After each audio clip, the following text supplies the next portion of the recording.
You drop on someone's box and you double swing your pickaxe. This gives the enemy a chance to shoot you back. Especially nowadays, everybody will roast you that you double swung on a wall in arena. It's just a bad thing to do, right? Wrong. In this video, I'm going to explain to you exactly when you should be double swinging on walls, because even when you look at pros, every single one of them know when to double swing on a wall and know when not to. This video alone is going to make sure that you're going to be able to keep the pressure up really nice whenever you're fighting someone, whether you're in arena or casuals. Don't forget to use code KenBeans, and on November 25th, I want to announce that I'm going to be doing 15% off KenBeans.store all the way from the 25th to the 29th of November, a little Black Friday sale. Just keep in mind, I'm on the East Coast, so that's EST time. I'm going to release the code to the discount on my community page on YouTube and in my Discord, so feel free to join that, link down below. Stepping right into this, I'm the one that gets the first shot, so now I have the advantage. Now that I got this guy boxed up, this is probably where I'm going to try and take this wall. Double swinging at walls is just one of the ways you want to put the pressure up on people. You get really good at that, and that's how you make people panic. So notice how I'm on the corner, and I shove the cone inside his box by looking at this angle. Then I try to predict him going down. Here's me setting up the double swing. When I dropped down on the wall, I saw that the guy took out his shotgun. If he held his map out, I would have double swung on the wall, but notice how I was going from one wall to the other. Switching up the wall you're attacking from makes it so he's not going to make a random edit. When I ran just ever so slightly to the front, I saw that he had his shotgun out, so I instantly started retreating back even before he made the edit, because I'm predicting him. When someone has their shotgun out, most likely you don't want to double swing on that wall. After I cracked him, I place a stair, jump in really quick, and get the kill. Here's me rolling up on the corner of the box, right? I have my pickaxe out, but it's okay, because no matter what this guy does, if he edits open, I place a wall and block him. Once I swung once, I instantly took out my shotgun because I saw that he had his gun out. The ball is now in his court, because if he makes an edit, he gets shot and I place a wall. He ends up resetting a wall in front of me. Easy mongrel classic, boom, dead. Just note how I was safe from any edit, because if he would have edited on any wall, I can place it on my left or my right. Once again, I am the aggressor in the fight, and I'm keeping the pressure up nice. One thing that's so subtle that I love to do in arena, as I'm rolling up to his wall, this just looks like a normal thing. I'm right in front of it and I'm just double swinging. It looks stupid. Wrong. What I'm doing is rolling up to the wall, but I'm constantly moving to my right. That means that no matter if he makes an edit, I can crouch and he'll have no angle to really see me. Every time I roll up on someone's wall like this, I'm taking out my pickaxe.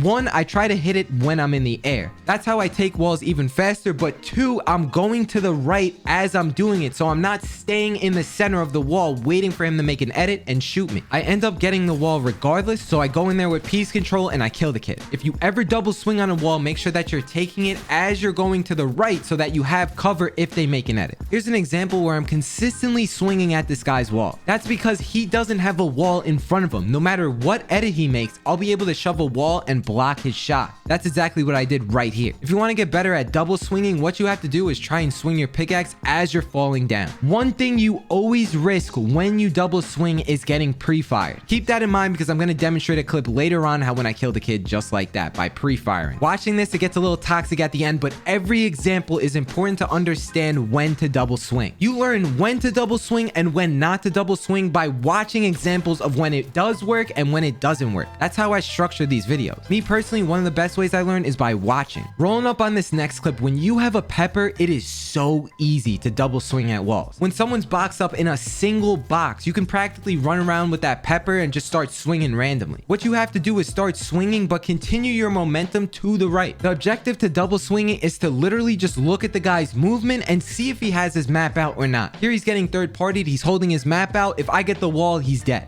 Boom, I get the wall, I start shooting, and I low-key like missed every single shot, but that's not the point about this video. Just double swinging is. Okay, Ken, you've been talking to me about 25 minutes about when to double swing in Fortnite. What about when we don't? I'm in Lazy Lake and there's a guy in the elevator. He can't place the wall in front of him because this is a place in Fortnite where you literally can't build. Double swinging here is actually way more risky than the other spots. If you double swing on someone with a stair, more than likely they're gonna make an edit. It's just how it is in Fortnite. What I did was bait this guy by breaking the stair, swing once, take out my shotgun. Notice how I position myself to shoot and then place a wall. One thing you just learned from watching that clip was to bait people on stairs, because they're way more likely to edit on you when you're double swinging. This isn't the biggest height advantage in the world, but when you have height and you drop down, people don't exactly know where you are right away. But another thing was that this guy was continuing to farm the materials that was in his box. If you just casually walk up to someone's box, right, and then you just sit there in front of the wall and double swing, you're getting shot, hands down. If you run in mad quick and you just double swing at the wall, they're not gonna really completely expected. They gotta have next level Usain Bolt reactions to try and edit on you and kill you. Comment it down a little bit. That's exactly why I swung on that wall, because I just went in there mad fast. This is exactly why I bought Kovacs and started doing Mr. Savage's Kovacs aim training routine so I can get better aim and not do stuff like this. After you try and take the wall when you're double swinging, right? You try and take the wall, but if you don't get it, you instantly run off that stair. That's because you took the risk, you didn't get it. Okay, do it from another position now. Makes you harder to track and more scarier because you're attacking from more than one angle. On the off chance you guys care whether or not I killed this kid, I did at the very end, but on to the next one. Here's an example where I had a guy box. I was missing all the shots. I hit him a little bit, right? He runs away into a new box. Notice how in this position, I am double swinging at the wall because no matter what edit he makes, I will instantly place a flat and block his shot. If you could set yourself up in a position to double swing on a wall, but if they make any sort of edit, you can block the shot. That's exactly the thing you want to do because that's a great way to mislead them into thinking they're going to make an edit on you. The best part about double swinging is that if you actually do get the wall, one thing I did in this position right here, this is a really bad 50-50. I had no idea how to attack this. He was chilling in that box and I had all that piece control. So I just come in, swerve in, shoot him and run right back. I didn't full send, but I did use this left hand peek as best as possible. Here's another example of me doing the same thing, but in reverse now. Now I'm attacking from the bottom. If he edits open, if I show you in creative, I could just place a flat right above me and block his shot. This is also another situation where you could double swing at a wall and get away with it. I want to tell you that this was a smart move by him. Instead of trying to shoot me with a shotgun, he edited and tried to get the piece control on top of me and then go for a shot. So just be aware of that. But literally the same fight, I talked about this in my last 100 tip video. If you double swing at a wall when someone's popping a mini, you can get baited and they'll shoot you when you have your pickaxe out. This is the reason why I held my shotgun out and let the guy get the mini off, because it would be too risky to try and swing at the wall twice in this scenario. I almost had him with the cone play and trapped him, but just realized what I did. Personally, I think you could double swing on walls when the person is just about to get that mini off. I'm literally trying to double swing on everyone in the arena, so when I shot this guy, I cracked him. I knew I had a little bit of an advantage. When he boxes up, this is where I want to double swing. Notice how I'm taking the wall on the way down with the first swing, but also I was in the position to land on the side of the box where I could place the wall if he charges at me just like this. Put yourself in this exact spot if you do want to double swing on a wall. As fair warning throughout this entire video, if you do double swing, you will be susceptible to getting shot just like this. You could be pre-fired at any moment when you're double swinging on a wall. That's just the risk you take when you try and do this. The best way to know how to handle things is to know the negatives and the positives. Literally look at this to encourage you not to do it too often, because if you're versing someone who's really cracked, I mean, I don't consider myself to be a pro. You could see how I shot this guy as he was trying to double swing on my wall. I made a bottom right hand corner edit so I can wait for him to try and shoot and miss. Then I go in and finish the kill. If you're versing someone on a semi-low ping, you can get pre-fired like that. I'm fighting this guy inside Weeping Woods. I crack him and now I'm running up and I'm trying to exploit into his box the best way possible. Notice how I got the cone above his floor just like this. I set up the stair play right in this angle right here. I'm definitely double swinging every time in a position where I get someone jumping after I get some piece control inside their box. If you have a cone inside someone's box, that player is going to be nervous as heck if you get that wall. Once you get the wall, you can edit on them and get free will to shoot. That's exactly why most players will hold their map out so they can buy time to leave that box. Sometimes things go wrong, but luckily for me, what I did was always look to shove a stair in a guy's box. That way he kind of missed his shot right here. He got glitched up and it caused him to whiff a little bit. That's worst case scenario though. As my amazing teammate Elixir is pressuring this guy's wall, I'm trying to double swing at it. Even when this man's is getting third partied, I still didn't try and sit on the wall after I didn't get it. You could see me backing up and waiting for this guy to run out so I could shoot him and then place a new wall or block him in some way or another. Put down below whether or not you think double swinging